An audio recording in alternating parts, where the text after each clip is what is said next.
শক্ত ভাই আপনার ভাই, থ্যাংক ইউ ভাই। বড় জিনিস যে আর রুজি আছে, হ্যাঁ মানুষের সাথে টাকা হইলে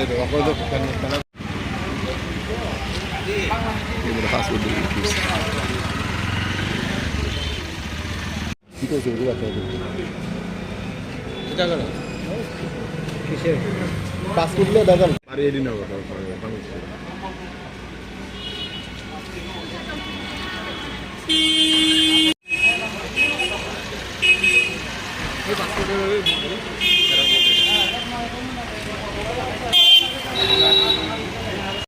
জানা একটু একটু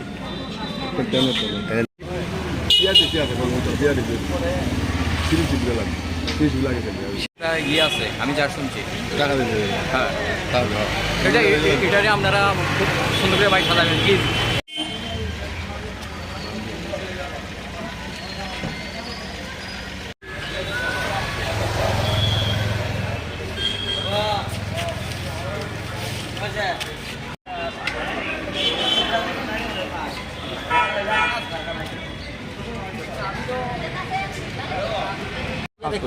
আর আজকে কেন পাইতো না কিন্তু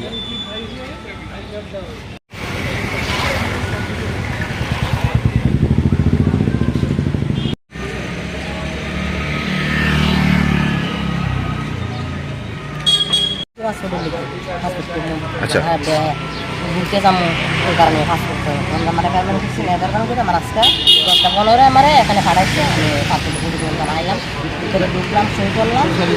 তারা আমার ডাকা বউ আইলো, বউ দেখলো কাগজপত্র টেবিলে 2 টেবিলে দেখে তারা বলছে ভিতরে যান, তো ভিতরে আমার ডাক দিছে।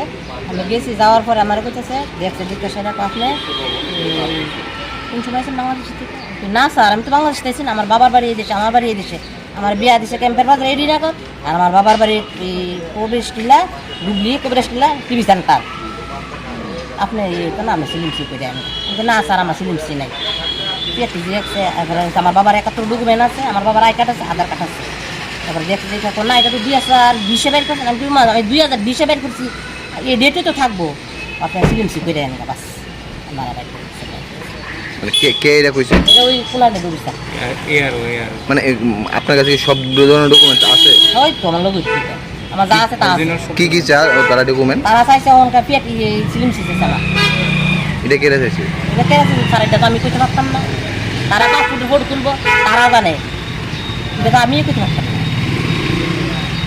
আপনি ওনাকে জিজ্ঞাসা করছেন না? না কইছি তো আমি গাড়িও কইতাম, আমি বাংলাদেশ সামনে করি, আমার বাবার বাড়ি এদিকে, আমার বাড়ি এদিকে, বাংলাদেশ সামনে করি যে না আপনি সিলিম সিসে রায় আর ওনার সব আমার সব কিছু আছে। ওই যে আমার তাই না এবার আমার দেখছে আমার সমস্যা নেই। আমার নাম সাহারা বেগম। কোন জায়গায় বাড়ি? আমার বাড়ি ক্যাম্পের বাজার রেডি নগর। আমি ত্রিপুরা স্টেট লিগাল সার্ভিস অথরিটিতে আছি, Udaipur sub division legal service কমিটিতে। তো আমি প্রথম দিনে একদিনে আয়া সেম কন্ডিশন, আমার সাপোর্টিশিয়ান সব ডকুমেন্ট আছে। উনি বললেন যে আপনার আই কার্ডটা পাতলা আগে একটা, হ্যাঁ তো কয় আপনি আই কার্ড এত দেরিতে কেন করছেন? তো আমার সব কিছু সাফিসিয়েন্ট ডকুমেন্ট আছে। এরপরে কিছু কিছু আমি পাসপোর্ট করতে যারা আছে তাদের সাথে আমি কথা কইছি, তারা সেম কন্ডিশনে যে তারা বিভিন্নভাবে প্রতারণার শিকার হয়ে যেতেছে।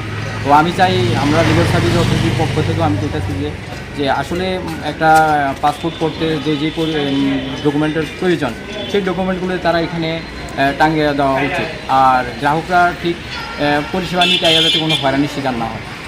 মানে কেন তারা এই রোদন করতেছে কিছু কি আপনার এটা সম্বন্ধে আমাদের কোনো ধারণা নেই। সবাই এই ধরনের বেশিরভাগই হয়রানির শিকার হচ্ছে।